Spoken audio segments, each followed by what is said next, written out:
welcome to our second episode of Testify. I'm your host, Christine. Every week we are chatting to one of God's children and hearing what God is doing in their lives. So today we've got Elzeth Kiroglu, the wife of Pastor Marco Kiroglu. Welcome, Elzeth. Oh, thank you. Nice to be here. It's lovely to have you. Okay, so you grew up in a reverend's house. And did you feel like you grew up with the Lord Jesus? Or was there a day and a time where he saved you? Yeah, there was. Even though my dad was a dominee, pastor in the Dutch Reformed Church, I never really had a relationship with a personal relationship until I was in standard 6. Nowadays it's, I was about 13. I was about 13. And I went to a camp. At that time there was this CSV, the Christian Student Association's camp.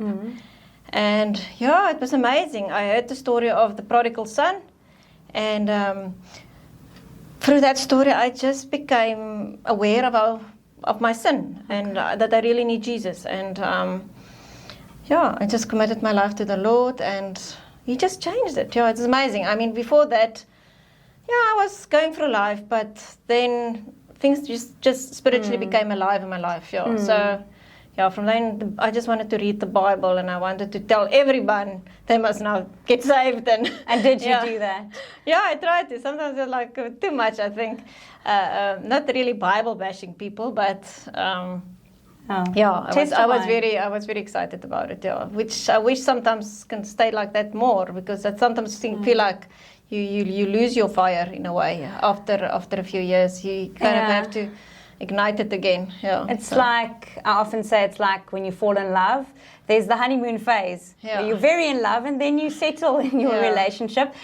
But we need to keep the passion alive. Yes. Yeah, very much like that. Okay, wonderful. So, and you also went on a mission trip as a young woman. How old were you, more or less? And what did the Lord do there? Yeah, that was amazing. I went on different mission trips, actually. Okay. When I was studying and stuff, I went on outreaches, and even when I was working, I went on OM outreach here and different ones. OM, what is OM? Operation Mobilization. Okay. Yeah, so one of these. But then, when I was about 31 years, I heard on the radio that there's this mission trip for people, young people. You will go to different countries and I told the Lord, if you want me to do this, you have to confirm it again. I don't want to do my own thing. And then I heard one of my cousins actually is leading the group. So kind of cousin, not directly, and then I just knew. And God I had this peace. This is what I must do. I had to raise a lot of funds because it was quite expensive at that time. Nowadays people won't think it's expensive. We paid 16,000 for a trip around the world. Around the world? Yeah. 16,000. It was like 4 stopovers. That's less than our rent at the moment. I know. Yeah, so that was, and that trip just changed my life. Yeah, it was say again? How so? What did the Lord do there in your heart? Yeah, so I think it was also preparation for me getting to marry Marco eventually. But it just broadened my view. I just saw how God was working all over the world with people in different ways. I think before I was quite judgmental sometimes about, you must just do Christianity like this. And then when I went on the trip, I could see wow, these people are like the ones in Kenya, for example. They were had these loudspeakers, and the noise was so hard. I always had to put earplugs in for the worship, and they were dancing, and it was it was a whole different way. Even though I like dance and worship, but I just realized, everywhere people, there's people, you will find people that's born again, and they serve God in different ways. And I also just saw the poverty in the world, we always think in South Africa it's so bad, but you see for example, India, it was terrible. how these people were living in the slums and really suffering. So all different places. China, China was amazing. Yeah, there were so many. South America. How long was this trip? It was about 10 months. Yeah, so we went to about 15 countries, and we got a lot of input from our leaders as well. But I think sometimes for me, the biggest challenge was in the team itself. Yeah, there was a lot of the relationship had to be worked on. Okay. Sometimes but it was really life-changing. Wonderful. Yeah. Okay, so God made you wait quite a while before He gave you your husband. Yes. What was that like? Yeah, sure. So I always wanted to be married when I was 30. That was like I told the Lord, no, please, Lord, may it be like that. But the Lord knows best, and His timing is best, even though it doesn't feel like that at the time. You think like, no, God forgot me. So did you feel at a point that perhaps you were never going to get married? Yes. Yeah. So after then I turned 30, 32, and then I told the Lord no. Well, after I came back actually from the trip, many people told me, you just got to meet your husband on the trip, the mission trip, and no, nothing happened. And then I said, Lord, that's fine. If I don't marry, that's your will. I'm submitting to that. And and then it happened. So you surrendered, really. You surrendered, and at the point of surrender, He gave you the gift. So He was preparing your heart so that you could surrender, and that's also absolutely God's timing is really the best.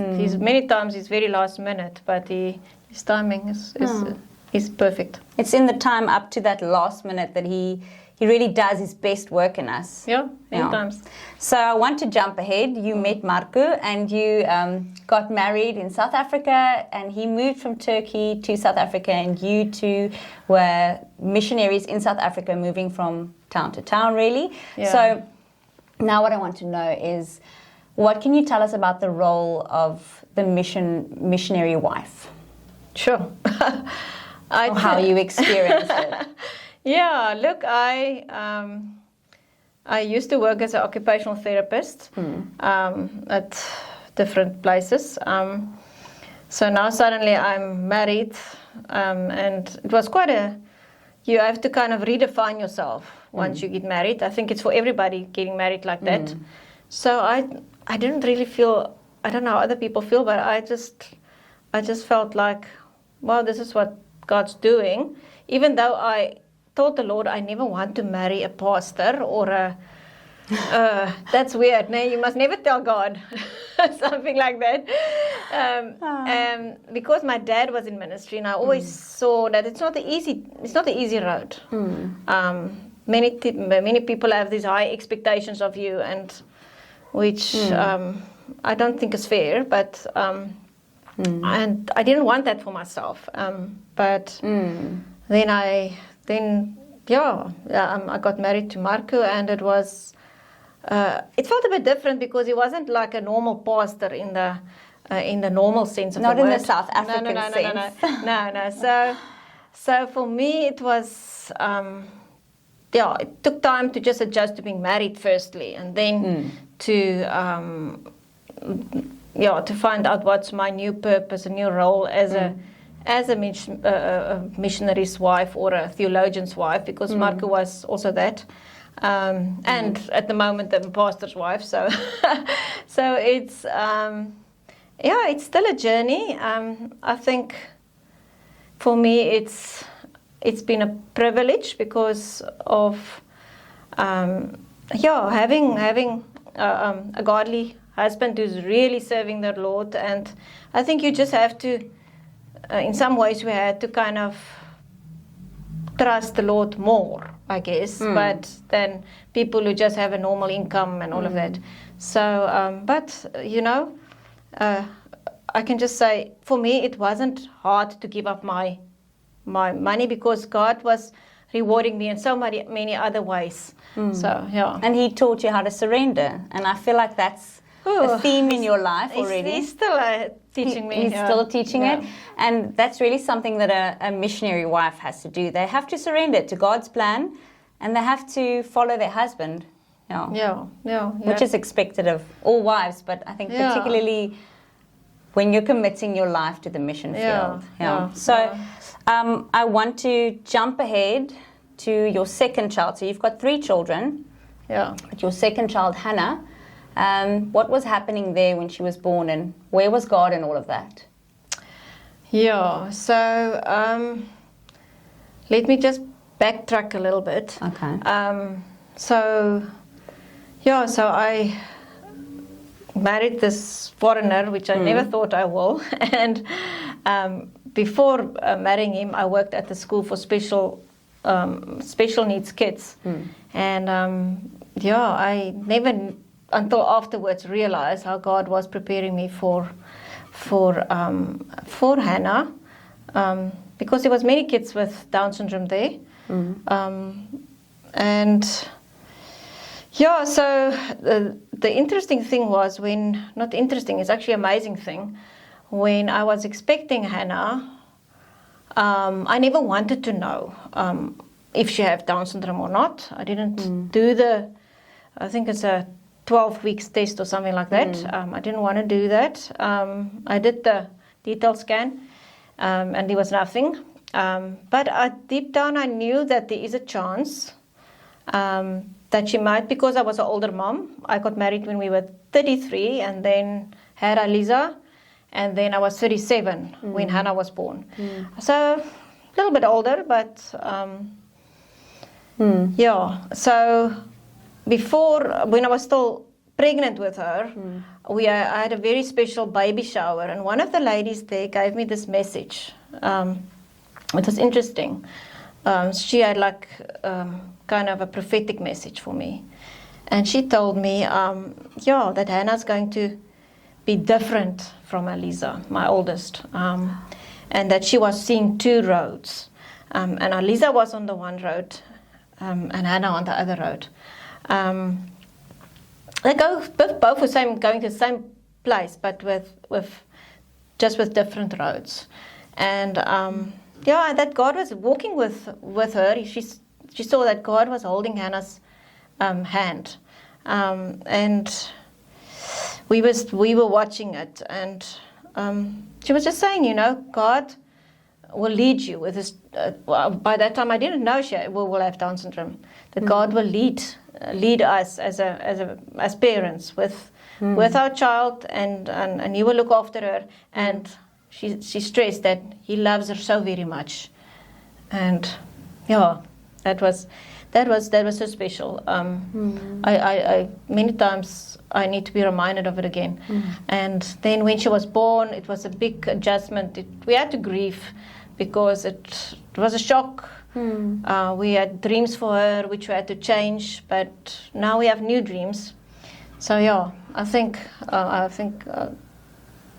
God knows what He's doing. I didn't want people to feel sorry for us. For me, that was a big thing. I wanted them to celebrate Hannah. And many people didn't know how to handle it, I think. But I just told them, celebrate with us. This is our daughter in the first place. The diagnosis comes second. And she was just our little baby girl, which we love very much. It's a new life. A new life must be celebrated. And when you have a surprise like that, you grieve and celebrate at the same time. So that must have been difficult. Yeah, it was difficult for Marco as well. It was very hard. My dad actually encouraged us a lot as well. He told us, God take you through these things for a purpose. And many times your relationship with Him goes deeper if you're going through hard times like this. And she's really a blessing to us. Wonderful. And I know Hannah has had some health struggles. Tell us more about that. I don't want to go too much in detail in that, but the Lord really, we've been struggling. So as parents, we sometimes saying, always asking, like many parents, am I doing the right thing? Am I stimulating her enough? Are we giving her the right treatments and whatever? But we know that God's got us, and one day, actually, we were still staying in Jeffreys Bay, and I was so down and just told the Lord, how are we going to raise this child? And I told the Lord, I'm going to walk down to the beach now, and if I see dolphins, I know He's got her. So I asked for a sign, and you won't believe it, I never see dolphins, and there they were. Yeah. Special. That's, you've got me. Okay. Thank you for that. Elzeth, so anything from your story that we haven't mentioned that you want to cover? Yeah, I think just that God have a purpose with everything. I think the purpose of that trip was definitely also to prepare me for getting married to Marco, and sorry, I must also like now get the tears away. Sorry, I have to actually have a box of tissues here next time. Don't worry, I didn't expect to cry, sorry, but so don't worry. I always say tears clean your soul, so it's good. So backtracking, God does things for a purpose, and He He's walking the journey with you, and you don't always know why things happen the way they do.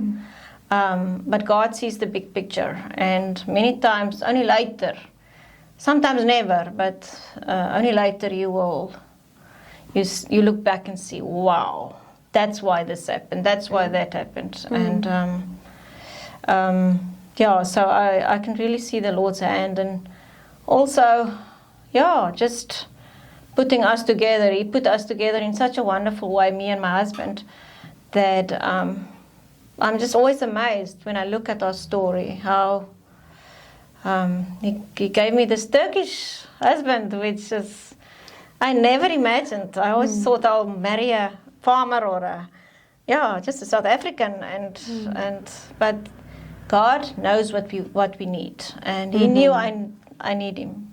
We complement each other, yes. Many times we also, disagree, like all couples, and have our fights. But you know what? The Lord is faithful, and He's our foundation. I think that many people ask me, so how is it now to be married to this Turkish guy? And I always tell them, you know what? If Jesus is your foundation, that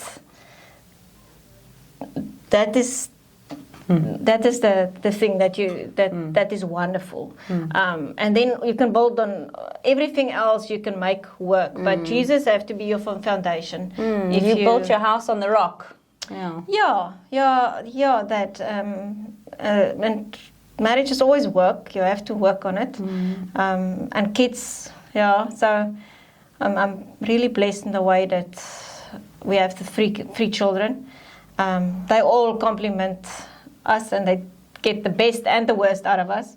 But so motherhood for me, has been also quite a roller coaster. But you know what? God sometimes use your insecurities and your weaknesses. Many times, I always come back to that verse that says, "When you are weak, He is strong through you." So, many times that's how I seen it in my life work. Okay. Many times I actually use that to sometimes encourage other people, or to uplift. Uplift. Yeah. Thank you, Elzeth. I know your story has encouraged me a lot. The way that you surrender to the Lord and look at how your life has turned out, and you just kept following Him, and you just keep doing that. So step by step. And thank you for watching. If this video meant something to you, please like, subscribe, share with a friend, and we'll catch you again next week, 7 o'clock on Wednesday.